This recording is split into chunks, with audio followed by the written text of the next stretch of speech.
Praise the Lord. கர்த்தருடைய பரிசுத்த நாமம் மகிமைப்படுவதாக. இந்த நாளையும் காண செய்த கர்த்தருக்கு கொடான கொடி ஸ்தோத்திரங்கள். அன்புக்குரியவர்களே, இந்த நாளிலும் கர்த்தர் நம்ம கொடுக்கிற வார்த்தை ஆதியாகமத்தின் புஸ்தகம் 28ஆம் அதிகாரம் 5ஆம் வசனம். Genesis chapter 28 verse 5. ஈசாக்கு யாக்கோபை அனுப்பிவிட்டான்.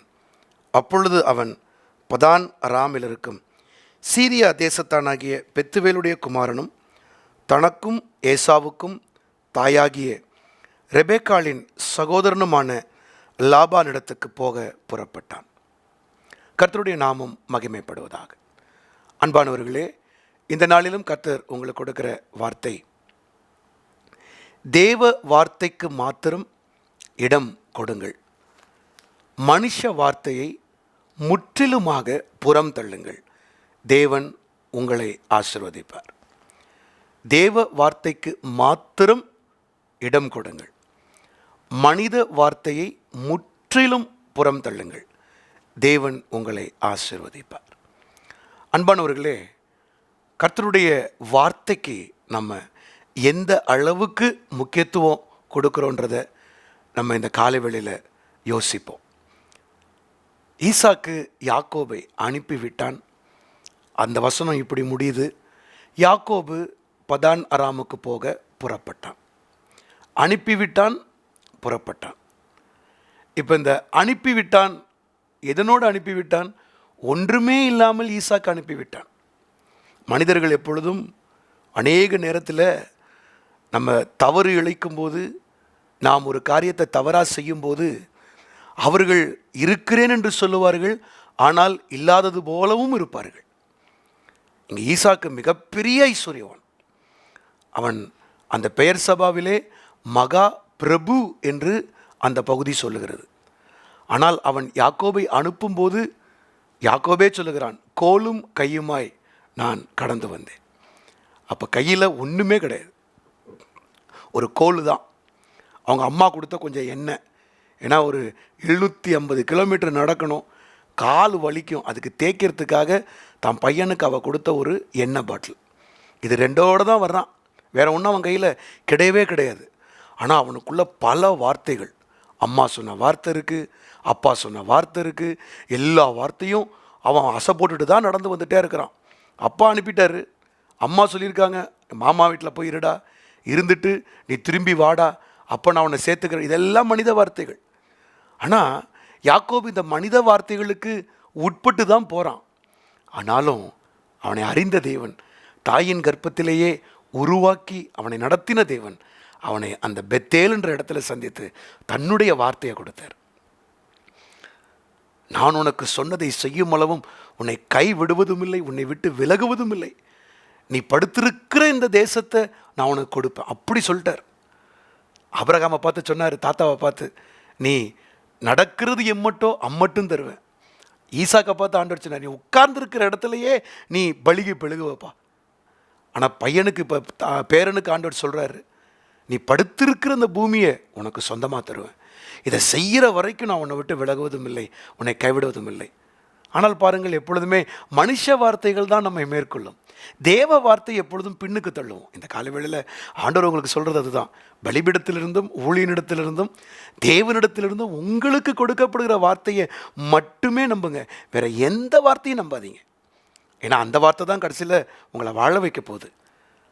இங்கே யாக்கோபு கர்த்தர் சொன்ன வார்த்தையை அவன் பின்னுக்கு தள்ளிட்டு அம்மா சொன்ன வார்த்தையை தான் முன்னுக்கு கொண்டு போனான்.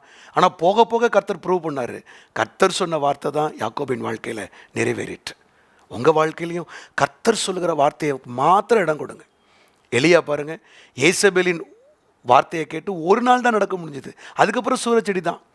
ஆனால் கர்த்தருடைய வார்த்தையை கேட்டு அவரால் 40 நாள் நடக்க முடிந்தது. அதான் பெலன்.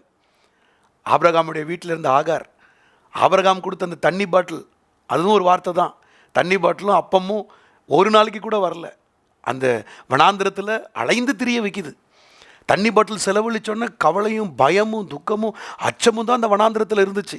ஆனால் கர்த்தர் ஒரு வார்த்தை சொல்லியிருந்தார் தெரியுமா ஆகாருக்கு, இந்த வனாந்திரத்துக்கு வரத்துக்கு முன்னால் சூர் வனாந்திரத்தில் வந்தப்பே ஆண்டவர் சொல்லிட்டாரு, உன் சந்ததியை நான் பெருகவே பெருக பண்ணுவேன். அந்த வார்த்தையை மறந்துட்டு ஆகாரு. ஆனால் அந்த வார்த்தை தான் கடைசியில் நிறைவேறிற்று. உங்கள் மனசில் எப்போதுமே காட்ஸ் வேர்ட், ரேமா ரேமா. அதான் ஒவ்வொரு நாளும் நம்ம அந்த தேவன் எனக்கு இன்னைக்கு இந்த சூழ்நிலையில் கொடுக்குற வார்த்தை, அதை மாத்திரம்தான் நம்ம இருதயத்தில் பேசணுமே ஒழிய மனுஷ வார்த்தைகள் பேசவே கூடாது. பவுலின் கப்பல் பிரயாணத்தில் மாலுமி சொன்ன வார்த்தை உண்டு, கப்பல் ஓனர் சொன்ன வார்த்தை உண்டு. அந்த வார்த்தையை நம்பி தான் அந்த கப்பல் போச்சு. ஆனால் நடுவில் என்னாச்சு? அந்த கப்பல் திக்கு தெரியாமல் திசை தெரியாமல் உடைந்து சின்னாபின்னமானதே. அதான் மனுஷ வார்த்தை. ஆனால் தேவ வார்த்தை என்ன சொன்னது? அந்த சூழ்நிலையிலையும் உங்களுக்கு பொருட்சேதமே அல்லாமல் பிராணச்சேதன் உண்டாவதில்லை. அந்த வார்த்தை தான் அங்கே பவுல் பிடித்து கொண்டு அதை சொன்ன பொழுது மீதி 275 பேரும் நம்பினாங்க. அப்போ தான் நம்பினாங்க. அது வரைக்கும் அவங்க நம்பலை. மாலுமி உட்பட அப்போ தான் நம்புகிறார். அந்த போர்ச்சேவகன் 100க்கு அதிபதி உட்பட அப்போ தான் நம்புகிறார். இவங்கெல்லாம் நம்பி போகும்போது அந்த வார்த்தை தான் அவங்கள மெலித்தா தீவில் அவங்கள பிராண சேதம் இல்லாமல் உயிரோடு கொண்டு போய் விட்டுச்சு. இந்த காலை வேளையிலும் give room only and only to the word of God. தேவ வார்த்தைக்கு மாத்திரம் இடம் கொடுங்க. மனுஷ வார்த்தைகள், மனுஷ யோசனைகள் எதுக்கு இடம் கொடுக்காதீங்க. சிஸ்டர், பிரதர், இந்த காலை வேளையில் ஏதோ ஒரு காரியத்துக்காக புறப்படுறீங்களா?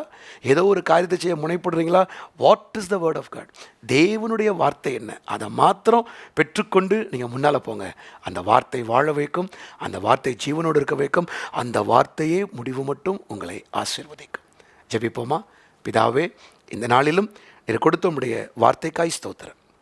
ஆண்டவரே, அநேக நேரங்களிலே மனித பலவீனங்கள், மனித எண்ணங்கள், மனித நடைமுறைகள் உம்முடைய வார்த்தையை பின்தள்ளிவிட்டு மனுஷ வார்த்தைகளுக்கு அது முன்னால் இடம் கொடுக்கும்ப்பா. இந்த காலை வேளையில் நீங்கள் எங்களோட திட்டமாக பேசியிருக்கீங்க. யாரெல்லாம் உங்கள் வார்த்தையை பின்னால் வச்சுட்டு கொஞ்சம் மனுஷ வார்த்தைக்கு, கொஞ்சம் மனுஷ எண்ணங்களுக்கு இடம் கொடுத்துருக்காங்களோ, நீர் பேசின அந்த வார்த்தையின்படி உம்முடைய பிள்ளைகள் மனித வார்த்தைகளை, மனித எண்ணங்களை, மனித யோசனைகளை பின்னால் தள்ளிட்டு நீர் சொன்னது, நீர் வாக்கு பண்ணினது, நீர் சொன்னதான நல் வார்த்தைகளை பற்றி கொண்டு பெற்றுக்கொண்டு அதிலே மாத்திரம் உறுதிப்பட்டு போக உதவி செய்யுங்க. நம்முடைய பிள்ளைகள் எந்த காரியத்தை நோக்கி இந்த நாளில் அடியெடுத்து வைக்கிறார்களோ, எந்த காரியத்தில் ஒரு டிசிஷன் எடுக்கிறாங்களோ, எந்த காரியத்தில் ஆண்டவரே நுழைய வேண்டும் என்று சொல்லி காத்திருக்கிறாங்களோ, அது எதுவானாலும் சரி, அது ஆவிக்குரியதோ பூமிக்குரியதோ எதுவானாலும் உம்முடைய வார்த்தையை பெற்று அந்த வார்த்தைக்கு மட்டும் இடம் கொடுக்கத்தக்கதாக எங்கள் தேவனுடைய ஆவியானவர் உதவி செய்ய வேண்டும் நாங்கள் ஜெபிக்கிறோம். இதற்கு நம்முடைய பிள்ளைகள் தங்களை ஒப்பு கொடுப்பார்களாக. சகல துதி கனமகமே எல்லாம் உமக்கு நாங்கள் செலுத்துகிறோம். இயேசுவின் நாமத்தில் கேட்டுக்கொள்ளுகிறோம் நல்ல பிதாவே. Amen, amen, amen. God bless you. கர்த்தர் தாமே உங்களை ஆசீர்வதிப்பாராக. ஆமென்.